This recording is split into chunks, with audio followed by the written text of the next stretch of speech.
anybody knows why my fans won't turn on, I replaced the fans, the radiator, the new water pump. It has a new coolant temperature sensor, and the fans don't turn on when they should.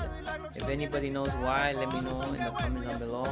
I would greatly appreciate it. I've been trying to figure out why my fans won't turn on when they should. What I'm thinking is that I might need to retune my truck.